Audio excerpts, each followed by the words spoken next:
रात होते ही मैं अपने माता पिता के कमरे से चीखें सुना करती थी। एक दिन मैंने तय किया कि मैं देखूंगी कि वे किस बात पर झगड़ रहे हैं। मेरे माता पिता का कमरा मेरे कमरे के ठीक बगल में था और मेरे कमरे में एक खिड़की थी जो सीधे उनके कमरे की ओर खुलती थी। खिड़की बहुत पुरानी नहीं थी, लेकिन उसमें 2-3 छेद थे। मैंने उन छेदों से अंदर झांका और देखा कि पापा माँ से कुछ करने के लिए कह रहे थे। माँ राजी नहीं हो रही थीं। अचानक पापा ने माँ को कुछ ऐसा दिखाया कि माँ और विरोध नहीं कर पाईं और वह मान गईं। उन्हें इस तरह देखकर मुझे भी एक अजीब सी बेचैनी खुजली महसूस होने लगी और मैंने खुद को शांत किया। लेकिन पापा ने मुझे ऐसा करते देख लिया। अगले दिन मौका मिलते ही वह मुझ पर चिल्लाने लगे और यह सिलसिला पूरी रात चला। नमस्ते दोस्तों, आज की इस रोमांचक कहानी में आपका स्वागत है। मेरा नाम निशा है और मैं मुंबई में रहती हूँ। मुंबई में हमारा एक आलीशान घर है जहाँ मैं अपने माता पिता और दादा दादी के साथ रहती हूँ। मैं अपने माता पिता की इकलौती संतान हूँ, इसलिए मेरा पालन पोषण बहुत लाड़ प्यार से हुआ है। मेरे माता पिता ने बचपन से ही मेरी हर जायज़ और नाजायज़ मांग पूरी की है। इसी वजह से आप मुझे उनकी बिगड़ी हुई औलाद कह सकते हैं। मेरी उम्र 16 साल है, लेकिन मेरा शरीर देखकर कोई विश्वास नहीं करेगा कि मैं इतनी छोटी हूँ।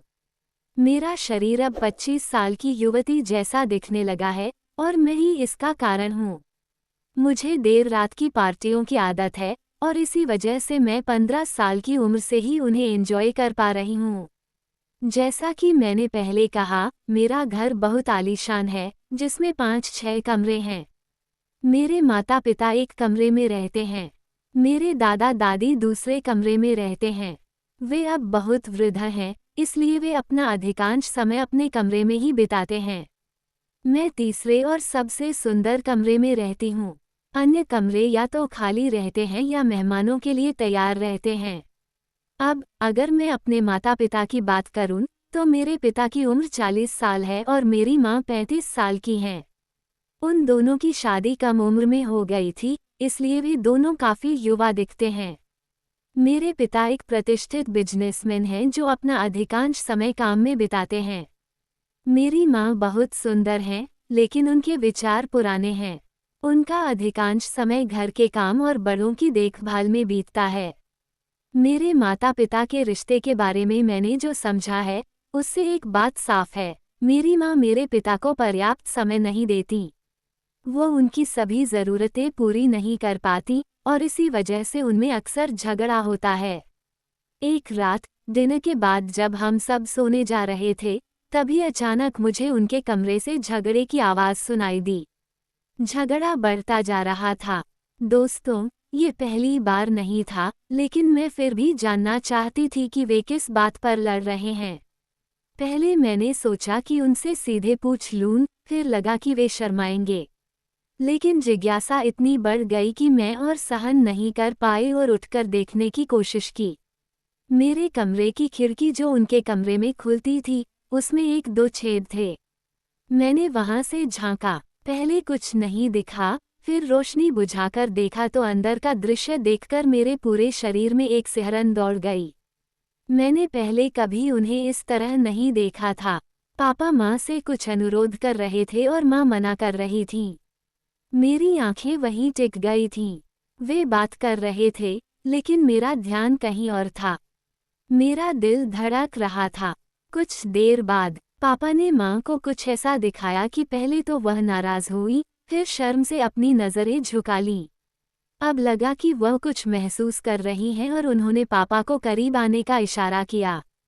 फिर वे पति पत्नी की तरह समय बिताने लगे। करीब 1-2 घंटे बाद माँ ने खुद को संभाला, लाइट बंद की और सो गईं। कमरे में अंधेरा था, इसलिए मैं भी अपने बिस्तर पर आ गई। पर मुझे नींद नहीं आ रही थी।